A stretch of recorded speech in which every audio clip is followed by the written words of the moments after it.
Bom dia, meus queridos, tudo bem? Na aula de hoje, a gente vai continuar com a matéria do nono ano e vamos falar das revoltas sociais que ocorreram durante a Primeira República. Como são muitas revoltas e para não ficar uma aula muito grande, eu vou focar aqui só nas revoltas de cunho rural, que são o movimento de Canudos, o movimento contestado, e aqui eu também vou falar sobre o cangaço, que não é explicitamente um movimento de contestação, como foi Canudos e contestado, mas que também vai se vincular bastante nessa questão de ser um movimento rural e ter ali, né, os questionamentos relativos às práticas políticas que existiam no Brasil da época. Antes de qualquer coisa, a gente consegue pontuar, a gente consegue classificar esses movimentos rurais dentro de algumas características bem simples. Então, eu vou caracterizar tudo para depois a gente estudar caso a caso o que aconteceu em cada um desses movimentos. Só lembrando que, de novo, né, o movimento do cangaço ele vai ter características diferentes. Então, o que eu vou falar aqui agora, ele não vai servir tanto para esta questão, né, para esse movimento aí, para a gente entender Lampião e companhia e seus grupos, como é que se comportavam. Mas vamos lá. Primeiro, os movimentos rurais, como o próprio nome já diz, eles têm esse caráter rural. Então, tanto o contestado quanto o Canudos não são movimentos que ocorrem em cidades. A gente até vai falar da criação de Canudos, né, do Arraial de Canudos, e até de várias vilas santas que são criadas no movimento do contestado, mas não são cidades propriamente ditas. Na nossa próxima aula, quando a gente vai falar dos movimentos urbanos, a gente vai ver que é uma coisa de cidade específica, né? De capital, de São Paulo, do Rio de Janeiro, no caso. Revolta da Vacina, ela vai acontecer na própria capital federal, Rio de Janeiro. Então esses são movimentos rurais, como o próprio nome já diz. Outra característica é uma ligação muito clara com a questão religiosa. E aqui a gente pode usar um termo que nós historiadores usamos normalmente, que é a ideia do messianismo. Um movimento messiânico é um movimento que tem uma pessoa a qual os seus seguidores vão considerar que é uma ideia de um escolhido, de um eleito de Deus. Aí o próprio nome Messias vai vir dessa ideia de Jesus, né? Jesus é o escolhido de Deus para salvar a humanidade, por isso ele é o Messias, escolhido de Deus. O Antônio Conselheiro, ele não é abertamente, vamos dizer assim, tratado. Lógico que tem uma grande parte da população de Canudos que olha para ele e pensa nele como um representante de Deus. No entanto, não é uma coisa que nas prédicas, né, nas pregações dele vai estar sendo muito exposta. Mas assim, a gente pode considerar que sim, o Antônio Conselheiro, no caso de Canudos, vai ser esse líder messiânico. Isso vai ficar muito mais claro no movimento contestado. No contestado você vai ter muito essa ideia de que, olha, Deus escolheu esse líder, José Maria, para estar aqui nos representando, para estar nos levando para uma vida melhor. E esse caráter messiânico dentro desses movimentos rurais, ele também pode ser muito explicado pela ausência da Igreja Católica. A Igreja Católica do Brasil, do início do século XX, né, só lembrando que aqui a gente vai falar de Canudos, que vai ocorrer no final do XIX, tinha ainda poucos padres. A presença de padres era muito desigual em todo o território nacional. Os grandes centros tinham vários padres, né, acabavam faltando, mas quando a gente ia para a região do interior, faltavam padres. E aí vai começar a aparecer a figura dos beatos, aquelas pessoas que têm um conhecimento, mínimo que seja, sobre a Bíblia, e que começam a pregar e as pessoas acabam seguindo. Bom, se você não tinha uma igreja bem estruturada, se você não tem um padre com uma formação, se você não tem um padre lá pregando e guiando a população dentro desse sentido religioso, qualquer pessoa que saia pregando vai ser vista como não vou dizer nem que um representante de Deus, mas vai ser visto como uma pessoa importante. E aí vai estar o ponto desses beatos ganhando espaço, ganhando seguidores e literalmente sendo líderes, né, dentro desses dois movimentos que a gente vai falar aqui. E tem, no caso do contestado, tem um pouco também do que a gente chama de milenarismo. Os movimentos milenaristas são movimentos que acreditam que o reino de Deus vai acontecer, de que mudanças irão acontecer e que você vai ter esse reino de Deus sendo estabelecido na Terra. No caso de contestado, a gente vai ver isso muito claramente. Depois que José Maria morre, de novo, eu vou explicar ali pontualmente daqui a pouquinho. Mas depois da morte de José Maria, eles vão começar a falar de que José Maria retornaria com um exército encantado e que traria a vitória dos seus seguidores e que essa vitória seria traria um reino de Deus por mais de 1000 anos. Geralmente esse caráter de falar de mais de 1000 anos, né, só de coisas boas, esse reino de Deus, é que vai dar esse nome de milenarismo. O Canudos não tem muito disso não, assim, apesar de ter a prédica lá de Antônio Conselheiro, do sertão vai virar mar, não era o ponto principal do Antônio Conselheiro, assim, enquanto em Contestado não. Em Contestado ele falava abertamente, o José Maria, de que as pessoas, seus seguidores, eram os escolhidos de Deus, e estar com ele traria esse reino de Deus na Terra. Tudo bem? Essas são as características básicas. Então agora vamos falar específico de cada um dos movimentos. Canudos é o primeiro grande movimento de contestação, é o primeiro grande revolta que vai ocorrer dentro do Brasil República. Em 1893, que vai surgir o Arraial de Canudos, e isso a gente está falando de 4 anos pós proclamação da República. Então aqui a gente vai ter que levar sempre em consideração esse fator da novidade da República. O Antônio Conselheiro, ele já tem uma atuação no Nordeste brasileiro até bem anterior, assim. Existem alguns diários, alguns livros que tratam do Nordeste no final, em décadas, né, do final ali do século XIX, que relatam dessa pessoa, Antônio Conselheiro, que estava pregando e que as pregações dele eram sempre muito vistas. Assim. A figura do Antônio Conselheiro não era uma novidade para quem acompanhava a cultura nordestina no final do século XIX. Agora, para quem estava aqui no Sudeste, aquilo era uma novidade. Quando aparece o Antônio Conselheiro, aparece Canudos, literalmente a imagem, a ideia que se fica é que do nada apareceu esse cara, criou esse grupo de seguidores e assim por diante. Mas o que ocorre? O Antônio Conselheiro, então, ele ficava andando pelo sertão nordestino, pregando, e cada vez mais as pessoas o seguiam. E aqui eu estou falando de seguidor mesmo, no sentido que as pessoas abandonavam o que tinham para seguir o Antônio Conselheiro. Ele, durante muito tempo, ele teve esse caráter mais nômade, de ficar indo de cidade em cidade, pregando, até que quando o grupo de seguidores cresce muito, eles decidem ir para o sertão da Bahia e eles vão criar o Arraial de Canudos. A princípio chamava o Belo Monte e depois vai passar a ser conhecido como Canudos. Em Canudos, ele vai conseguir mais seguidores muito por conta do tipo de economia. Eles tinham uma agricultura de subsistência, então para a população mais pobre, que antes trabalhava para os coronéis, ir para Canudos era uma vantagem em relação a ficar nos grandes latifúndios dominados pelos coronéis. A população que migrou teve uma melhora de vida. A gente não pode pensar aqui que era uma sociedade socialista, que eles dividiam tudo, porque não era assim.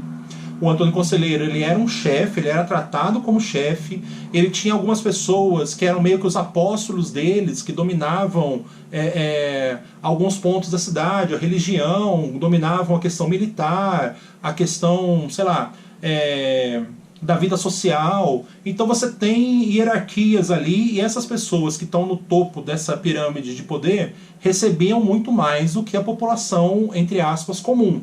No entanto, mesmo esse cara comum, ele vai ter uma qualidade de vida melhor do que se ele tivesse ficado na fazenda dos coronéis.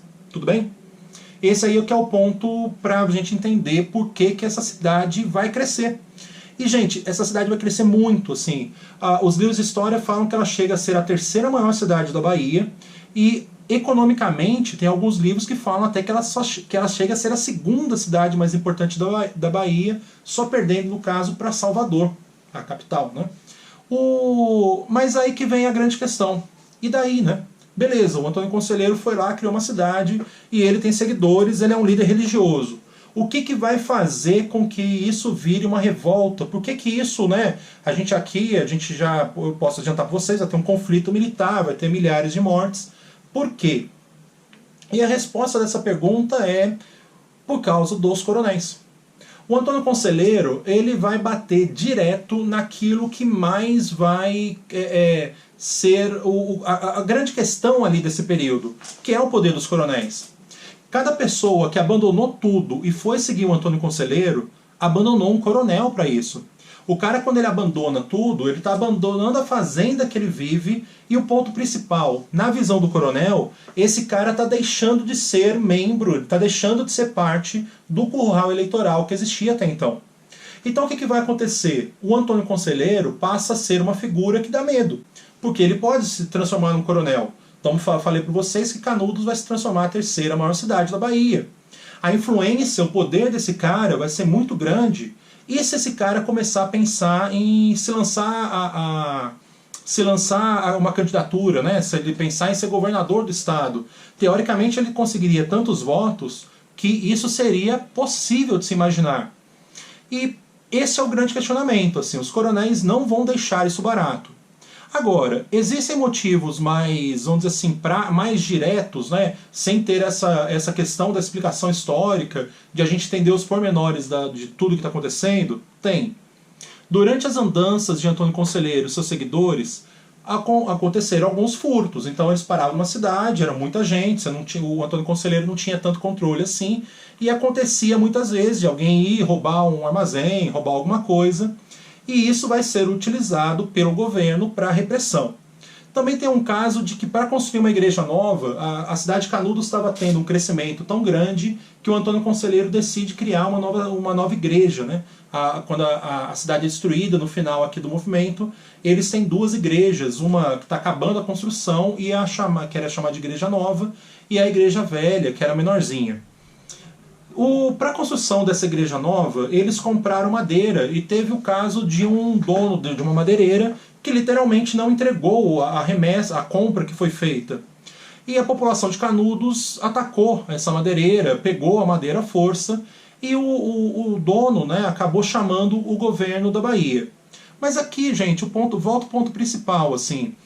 Beleza, né? A gente está falando de um crime, o governo vai reprimir o crime, eu não estou tentando tirar essa questão. Mas só junta a fome com a vontade de comer. Porque você tinha uma pressão dos coronéis contra o governo da Bahia para que fosse feita alguma coisa. E o que é feito? A princípio, o governo da Bahia manda uma pequena expedição militar da polícia local para ir prender o Antônio Conselheiro, né, e alguns dos seus... alguns seus seguidores, né, as pessoas mais ligadas. O problema é que essa expedição vai e não volta. E aí o governo da Bahia prepara uma segunda expedição. Essa segunda expedição já mais preparada, com mais soldados e até com metralhadoras, no final das contas. E essa segunda expedição também não volta. Os canudenses novamente vencem essas batalhas aí, no caso. E aí vem um ponto principal, o porquê, né? Como é que os canudenses, aqui eu estou falando de uma população pobre, como é que eles conseguem vencer essas expedições militares?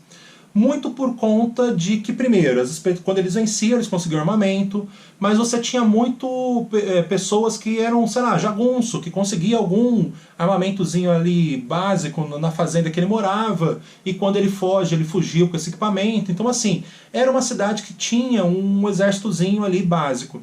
Mas o ponto principal é a questão do conhecimento de terreno e, vamos dizer assim, umas táticas de guerrilha. Eles faziam umas emboscadas contra as tropas.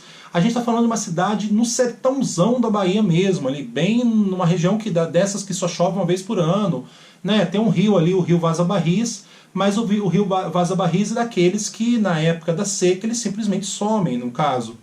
Então a marcha, né, o caminhar até a cidade, pensando de pessoas que vão estar armadas para atacar a cidade, vai ser muito complicado e os canudenses vão usar muito disso para conseguir a vitória.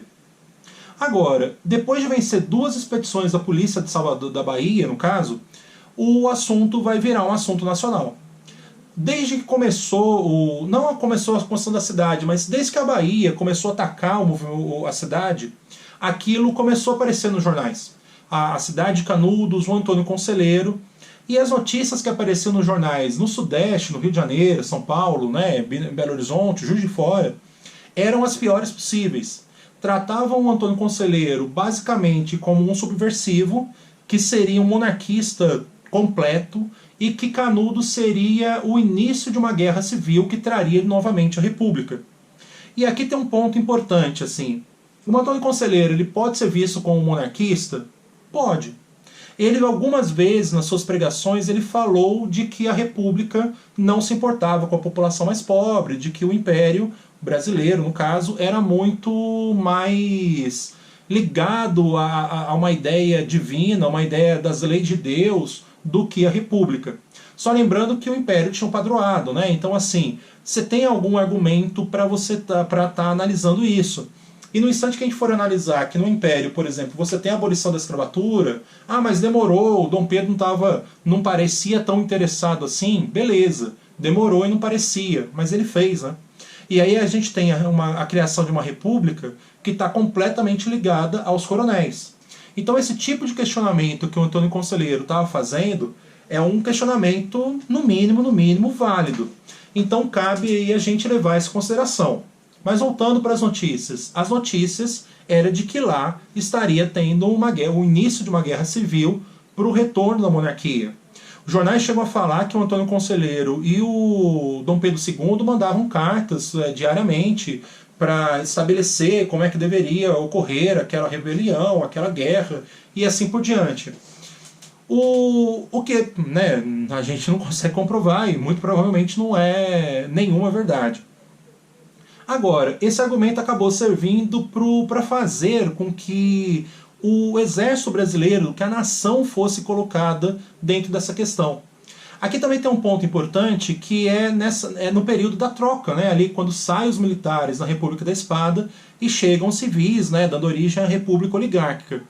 O Prudente de Moraes ele vai ser muito questionado pelo caso de Canudos, no sentido de que, olha, você está prejudicando o exército, porque o exército estava antes dos civis. Então você tem também uma disputa política ali que vai fazer com que o governo nacional decida intervir diretamente na cidade.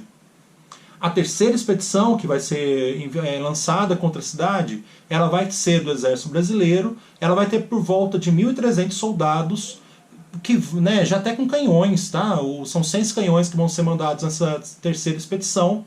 E por incrível que possa parecer, essa expedição também vai ser derrotada. E aí, se o clima já estava de que, nossa, eles vão trazer a monarquia, a guerra civil, esse cara de caos, né? Assim, de tudo que, esse clima pesado, de notícias que vão estar acontecendo, tudo só piora.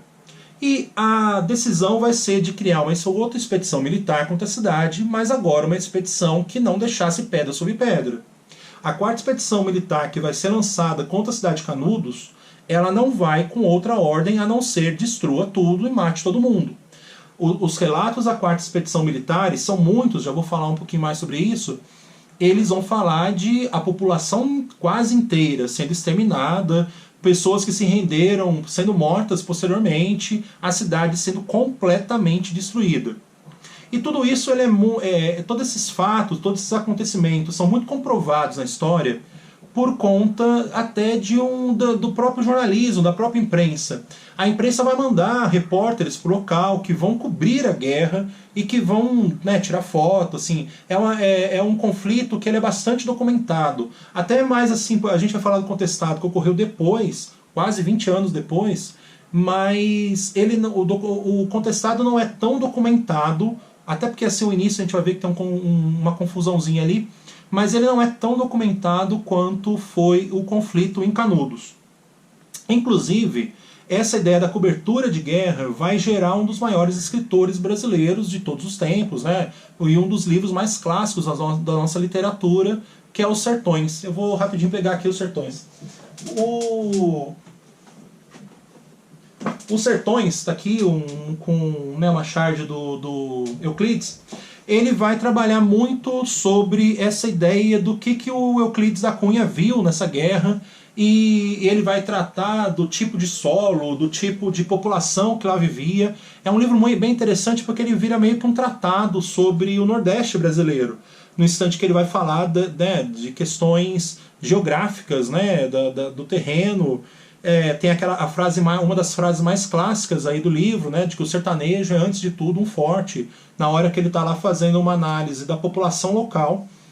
E também ele fala bastante da guerra, do que ele viu na guerra. E ele não poupa muito não, assim, ele conta, tem casos aí de pessoas que se renderam, que foram degoladas, ele viu e ele retrata.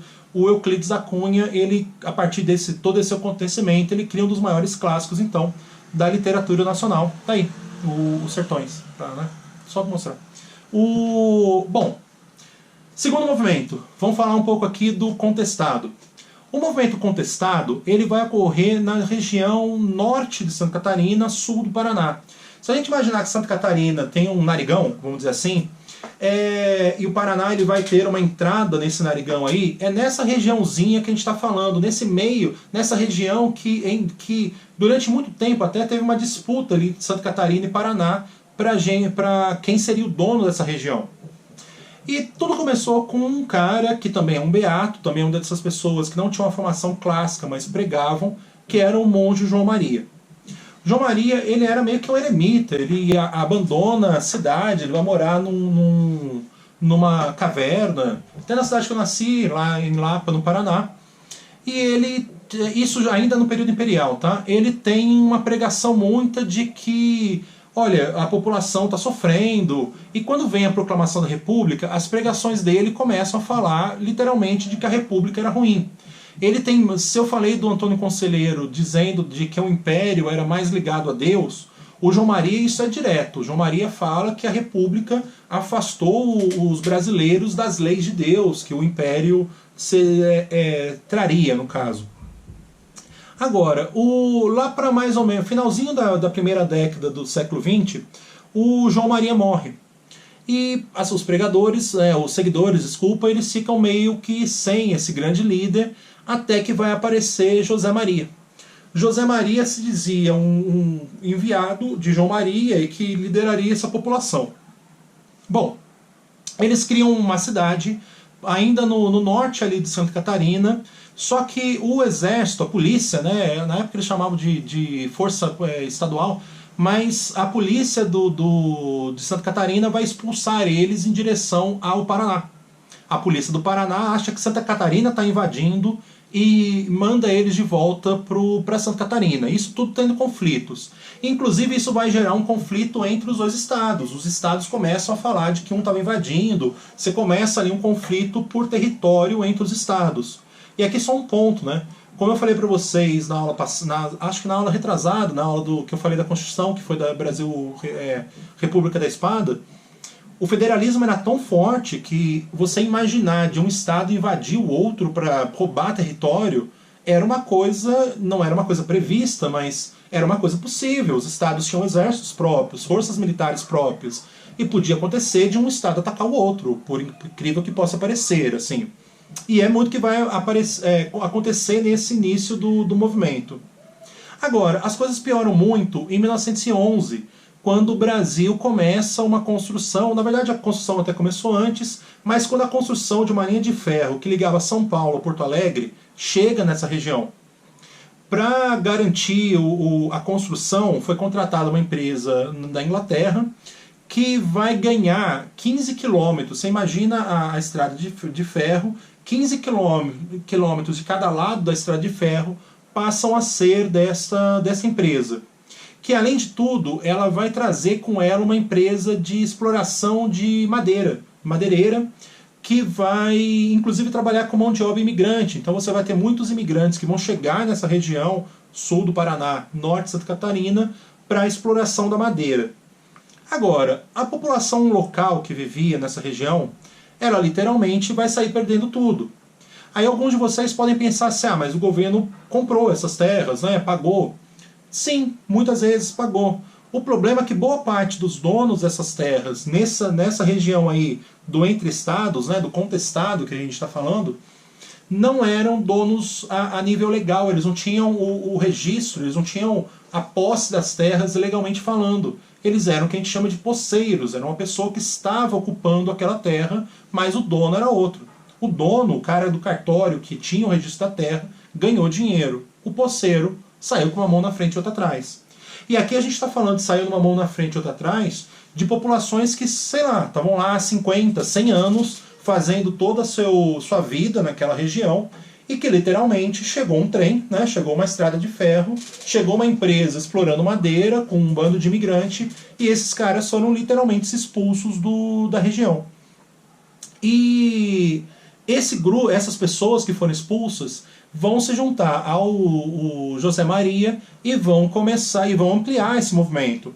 Tanto que aqui eu falei, né, se Canudos acontece numa cidade, a cidade de Canudos, no movimento contestado você vai ter várias cidades, as chamadas Vilas Santas, que vão surgir.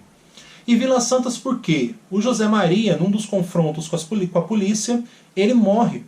E aí começa a surgir o boato nas cidades de que o José Maria voltaria com o exército encantado, que eles conseguiriam a vitória contra as forças militares que estavam atacando eles, e que viria lá o reino de Deus na Terra, né? Esse conceito mais milenarista. Aqui, só de a gente imaginar que o povo estava esperando um retorno, né, um renascimento quase, né, uma ressurreição do José Maria, já cai muito para mostrar essa ideia de um conceito messiânico. Tudo bem?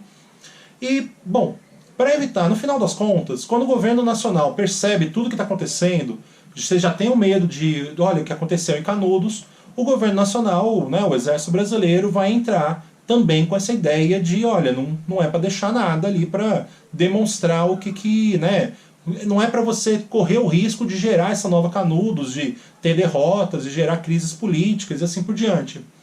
Então, são enviados até menos soldados, são 6 mil soldados, mas dessa vez tem até avião, tá? Os primeiros batalhas, né, propriamente ditas, de que vai ter uso de avião de guerra no Brasil, vão ser na repreensão do movimento do contestado, que em 1916 acaba, tá? Os revoltosos são milhares, revoltosos são mortos, e os que conseguiram fugir, em sua maioria, fugiram para fora do Brasil, para o Paraguai principalmente, e o movimento, né, vai acabar sendo com essa ideia desse massacre. Os estados, inclusive, vão assinar um acordo delimitando ali as suas divisas, e esse problema entre Santa Catarina e Paraná que existia até então, simplesmente, não vou dizer simplesmente, que aqui a gente acabou de falar de um conflito, mas vai deixar de existir esse conflito depois da vitória do movimento, né, do exército brasileiro contra o contestado. E aí, como eu falei com vocês, por último, vamos falar do cangaço. O cangaço é muito conhecido por Lampião e Maria Bonita, né? Você tem Corisco, você tem uma série ali de cangaceiros, mas como que ele se encaixa dentro dessa ideia de movimentos sociais contra a República? Todos esses grupos de cangaceiros, eles têm uma ideia meio de serem justiceiros sociais, a ideia de que os coronéis eram ruins, eles maltratavam a população, então esses caras escolheram a violência, né? A ideia de ser fora da lei para demonstrar suas insatisfações, lutar contra esse poder dos coronéis. Aqui a questão não é nem de tentar valorizar o movimento nem nada, não. Aqui a questão é só de que a população de fato via neles a figura meio de justiceiros. Surge até, né, você tem durante muito tempo falavam até de uma ideia meio de um Robin Hood, de que os cangaceiros roubavam dos mais ricos para dar para os mais pobres, o que não é muito verdade. Por quê? Esses grupos de cangaceiros, muitas vezes eles atacavam as cidades. E por mais que eles estão atacando a fazenda, né, estão atacando a região que tem a pessoa tal, que é extremamente rica, a gente tem que lembrar que tem trabalhadores, que tem uma população pobre que também vai estar sofrendo dentro desses movimentos.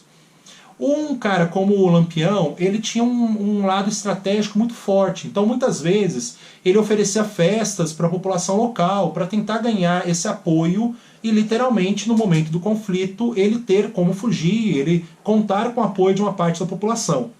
É isso que dá muita ideia de que ele dava parte das suas riquezas para a população mais pobre. Mas, gente, é muito num sentido frio e calculista aqui dele, no sentido estratégico. Ele não está pensando tanto, ele está pensando ele é um fora da lei, ele está roubando, então ele está pensando no seu enriquecimento antes de qualquer coisa. Dá para a gente considerar, no entanto, que o que motiva isso é o poder dos coronéis e os maus tratos que os coronéis fazem, a desigualdade econômica e social, isso é uma verdade. De fato, esses caras estão questionando o principal inimigo deles, né, os principais que são atacados por eles são esses coronéis, até porque eles são os mais ricos.